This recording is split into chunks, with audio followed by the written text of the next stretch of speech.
Welcome back. Hey, and welcome back to me too.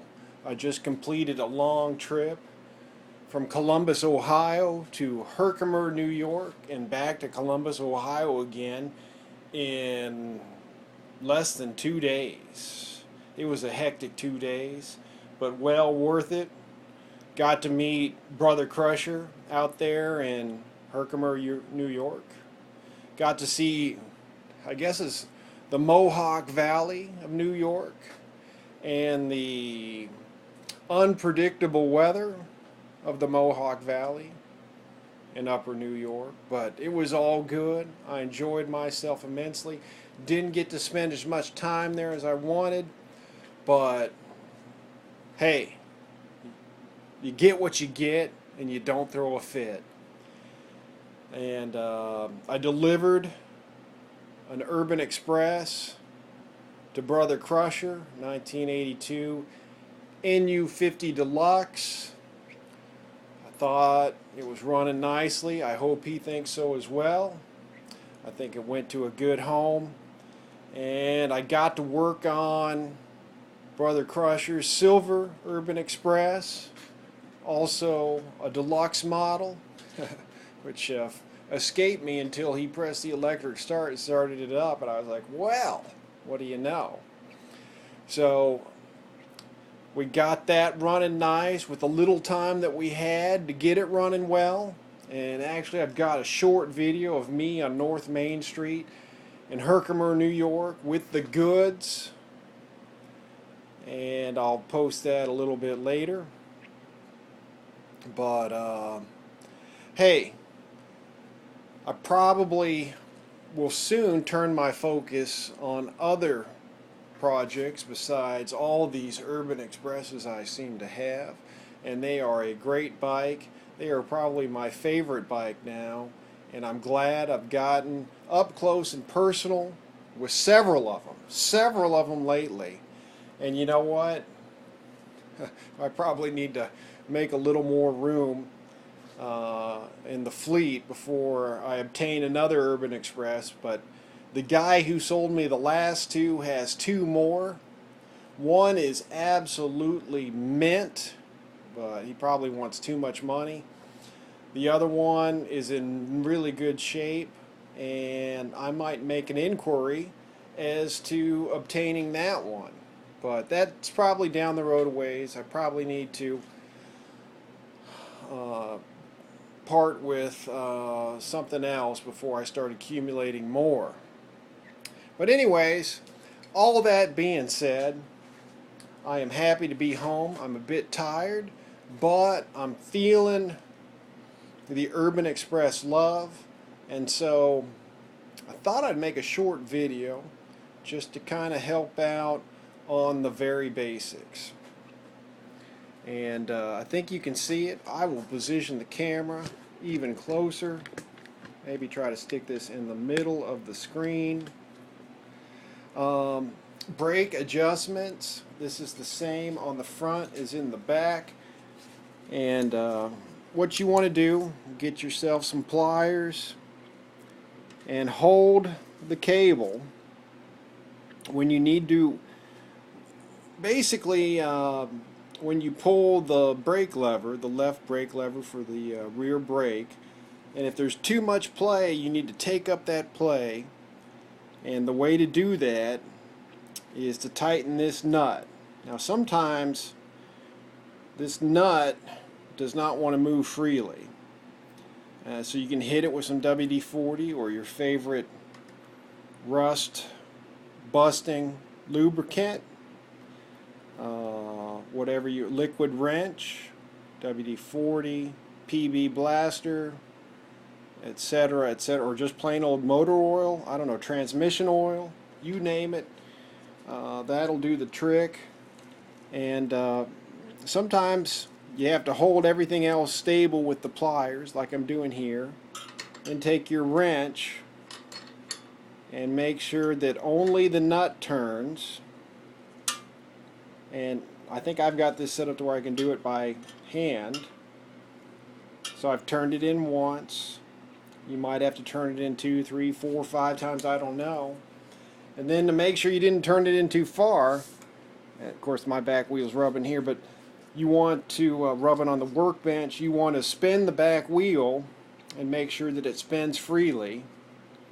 If not, you want to back it off. And there was a perfect example. Everything turned at once. We don't want that. We just want the nut to turn and back it off. So loosen it up. So that is brake adjustment. Important to keep your brakes adjusted. Whenever you notice too much play in the brake levers, that is, you have to squeeze too far in before they start activating the brake. You need to adjust it to take the play out of those levers in the cable, and that's how you do it. Same thing in the front. I guess I can go to the front now and attempt to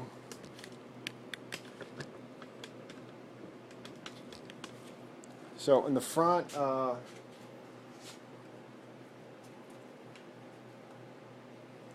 I've got a little different brake cable setup on this because I switched out and put a new cable on, but still the same idea.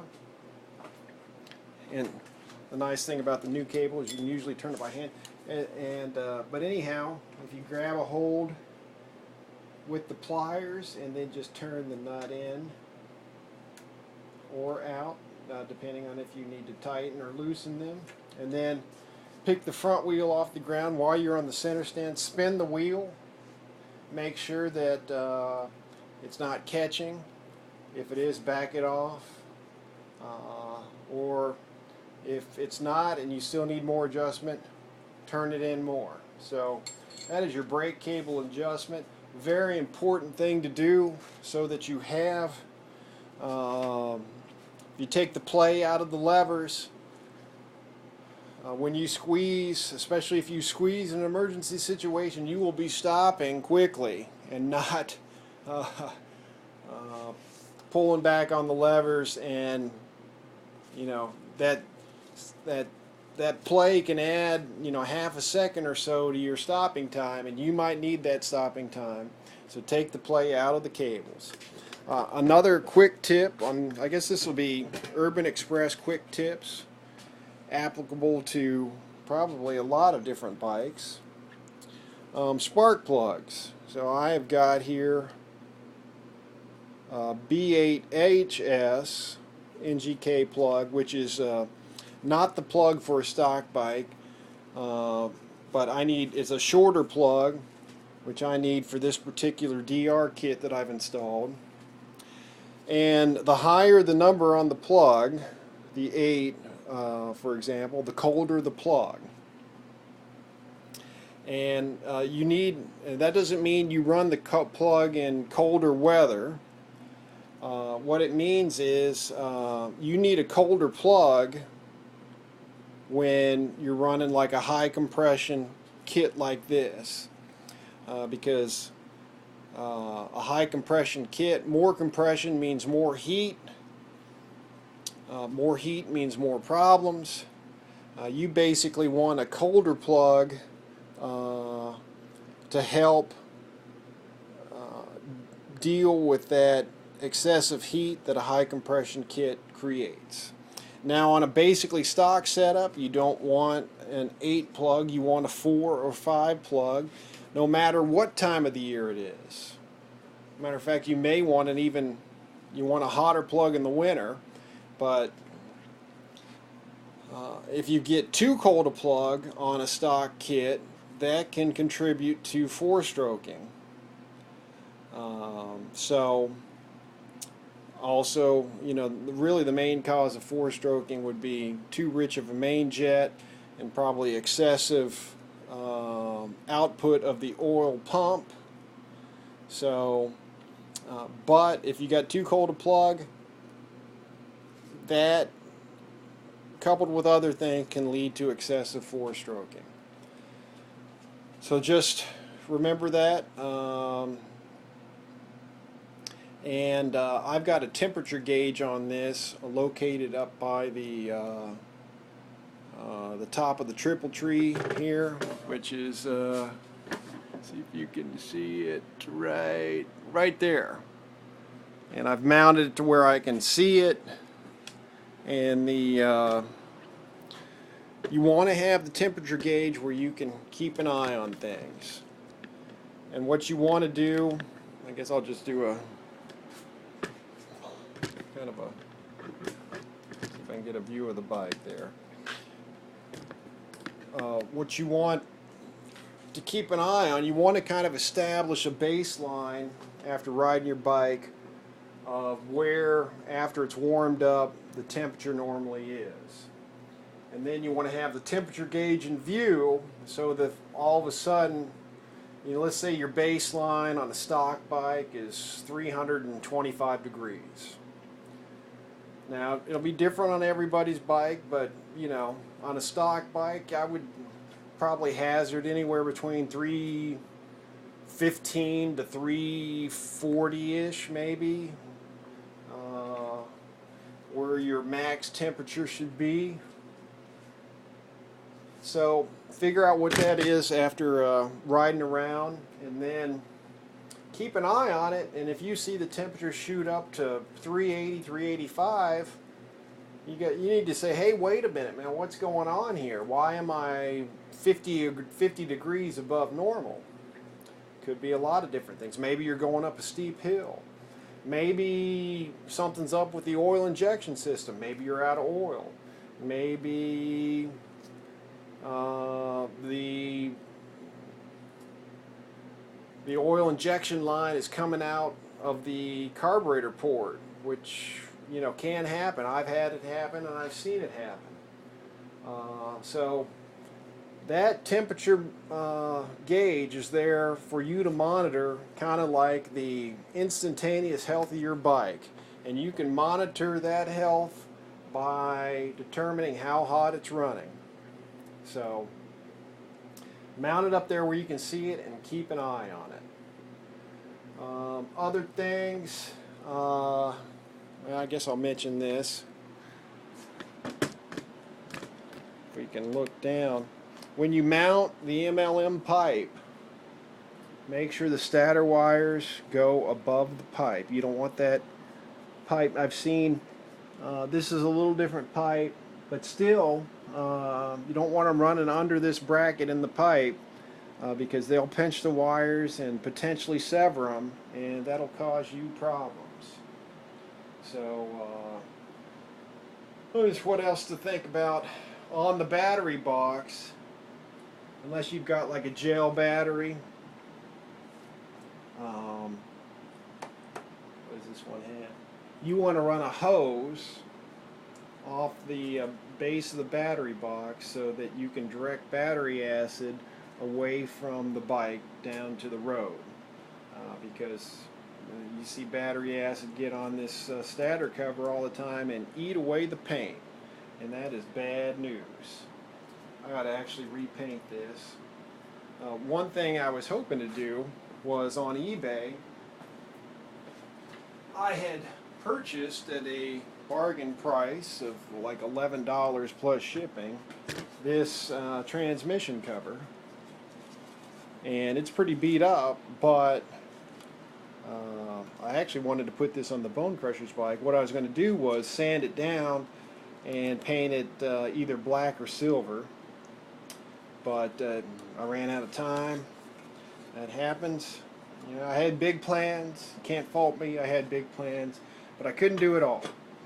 So I'll be taking care of that and maybe putting it on one of my bikes. Other things, I guess real quick, what are we looking at? 14 minutes?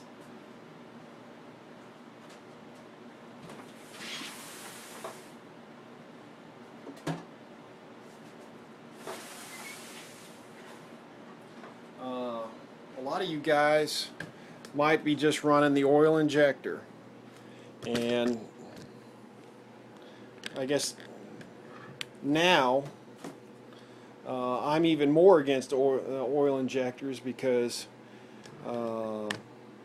one way in which they can fail is that oil injector line can actually wiggle out of the carburetor, the port in the carburetor where it goes in. And if your engine's not getting oil, that's a big no-no. So,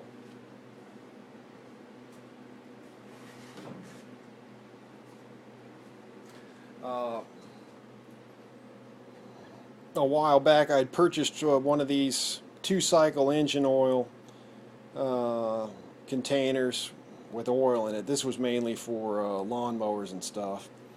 But what's nice about it is, I don't know if you can see that, it's got this top reservoir, and I kept the container even after it was empty. I guess you can refill it if you're patient. But this is one of those where you squeeze, and if there's oil in the bottom reservoir, it'll go up and into the top. And there's a way to force it back in and kind of fill it up. But really, I just use it as kind of a measuring cup. And on here, you may not be able to see, but it says, you know, this level 50 to 1, this level 40 to 1, this level 32 to 1. So what I do is I buy the oil I like, and you know, I like to mix it at around 40 to 1, or somewhere between 32 to 1 and 40 to 1. And so I fill this with oil, dump it in the can, a 1-gallon can, and then fill the can with gas, seal it up. This is one of the old style cans, thank God. Shake it. You want to shake it good. Of course, when you shake it, it's going to build up some pressure inside, so when you release the cap, you know, release it real slow and let the pressure go out easy, like that. And then fully open it, and then pour your gas in. And the Urban Express has a gallon tank plus, so you can actually pour the entire gallon into an empty tank and have an empty can. And if you want, if you find yourself, you know, if you're in like an apartment situation and you don't want to bring the gas can in, you can take that and strap it to the front rack with some tie downs or something, like so, and carry some small containers of 2-stroke oil in your Urban Express, and that way you have the ability to mix gas anytime you need it. Now, some of you might be saying, well, why don't I mix gas in the gas tank here? Where's the gas tank? There's the gas tank. Why don't I just pour some oil in it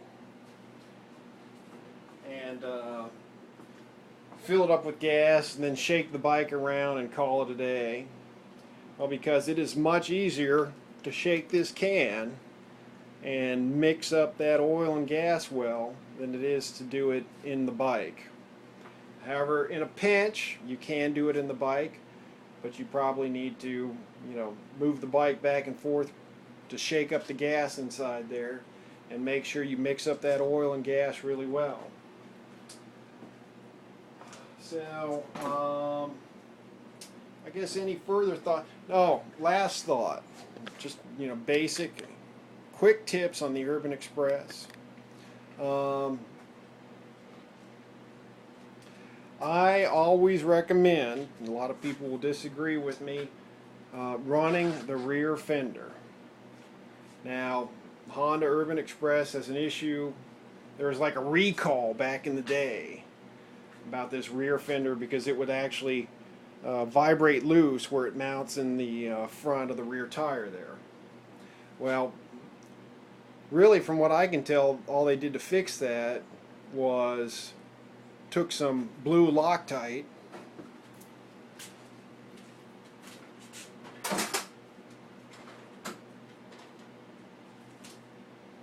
or I guess it's called Thread Locker Blue, and put it on the threads of the bolt that connects the fender to that fender bracket, so it's less likely to vibrate out. Now, if you have an MLM pipe, the problem with the MLM pipe, for whatever reason, although they seem to have changed course now with some of their newer pipes, is there's no mounting bracket. It actually kind of sits too high anyways, but there's no real mounting bracket for this right side fender stay.